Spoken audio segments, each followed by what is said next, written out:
ये लीजिए मैडम।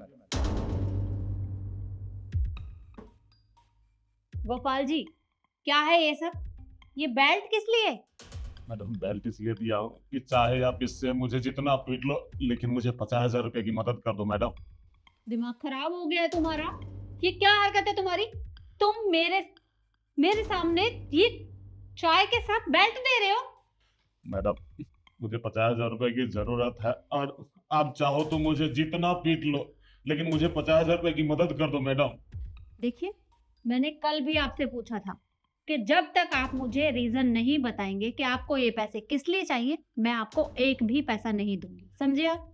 देखिए मैडम, कुछ पर्सनल रीजन है, आप मुझ पे विश्वास कीजिए। आप जो पैसा देंगे ना, मैं सूद समेत वापस कर दूंगा, लेकिन मुझे 50,000 रुपए दे दो मैडम। सूद समेत वापस करेंगे? कहाँ से करेंगे? अरे आपकी सैलरी ही 10-12 हजार रुपए है और आप कह रहे हैं कि मैं आपको 50 हजार रुपए दे दूं। अरे कम से कम मुझे रीजन तो बताइए कि किस कारण के लिए आपको 50 हजार रुपए चाहिए। मैडम तो क्या है कि मेरी छोटी बेटी है, उसकी शादी करने जा रहा हूँ और उसकी जिद है कि वो अपनी शादी विवाह भवन से करेगी और उसका भाड़ा 50,000 रुपया लगता है। बस 50,000 रुपया मेरे पास कम है, इस कारण मैं आपसे मांग रहा हूँ मदद मेरा। देखिए गोपाल जी, क्या आपकी बेटी भूल गई है कि वो एक सिक्योरिटी गार्ड की बेटी है और सपने अपनी औकात के हिसाब से देखने चाहिए। अरे समझाइए उसे, जब काम घर में हो सकता है तो बाहर करने की क्या जरूरत है? अरे शादी अपने घर से कर दीजिए, खर्चा ही नहीं होगा। देखिए मैडम, शादी भी तो एक ही बार होती है ना। अब मेरी बिटिया की जिद है कि शादी विवाह भवन से ही होनी चाहिए, धूमधाम से होनी चाहिए। तो बाप होने के नाते मेरा भी तो फर्ज बनता है ना कि बिटिया की कम से कम एक डिमांड तो पूरी कर दूं। देखिए गोपाल जी, मैं मानती हूँ कि बच्चों की सुख सुविधा के लिए उनके लिए सब कुछ करना पड़ता है, लेकिन इसका मतलब ये नहीं है कि वो आपके सामने नाजायज डिमांड करें और आप उन्हें पूरी करें। अरे जब आपके बस का ही नहीं है करना, तो क्या जरूरत है करने की? मेरे पास 50 हजार रुपए नहीं है, जाइए आप, जाइए। और हाँ, ये बैट लेकर जाइए।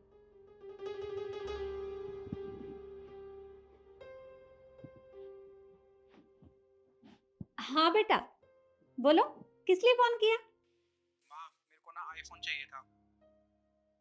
आईफोन? अरे बेटा, आईफोन बहुत एक्सपेंसिव होता है और तुम अभी बहुत छोटे हो। वो बच्चों के इस्तेमाल करने की चीज नहीं है। माँ, अगर आपने मेरे को आईफोन नहीं दिलाया ना तो मैं खाना नहीं खाऊंगा। पर बेटा, अच्छा ठीक है, मैं जब शाम को ऑफिस से घर आऊंगी ना, तो तुम्हारे लिए आईफोन ले आऊंगी, ठीक है? ठीक है माँ। Okay bye.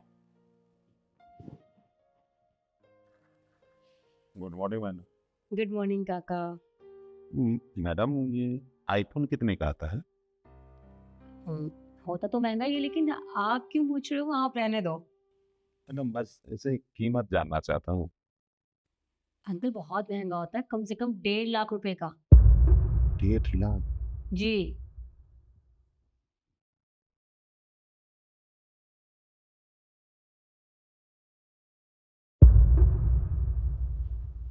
मैडम ये लीजिए मिठाई, मेरी बिटिया की शादी हो गई। अरे वाह, अच्छा हुआ कि आपकी बेटी की शादी हो गई।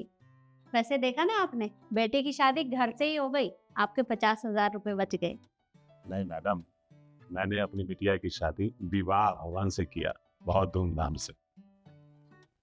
क्या? विवाह भवन से?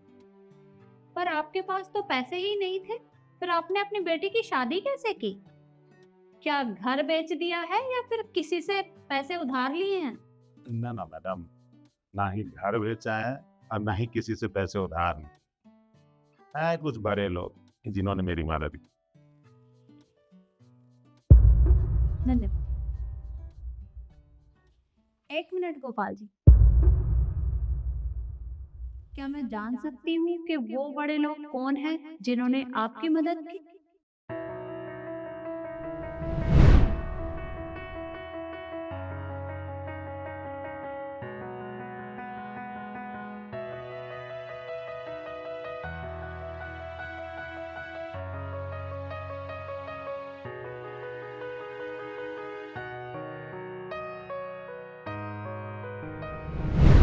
मैडम, जिन्होंने मेरी मदद की है वो पैसे से तो अमीर नहीं है, लेकिन दिल के बहुत अमीर है।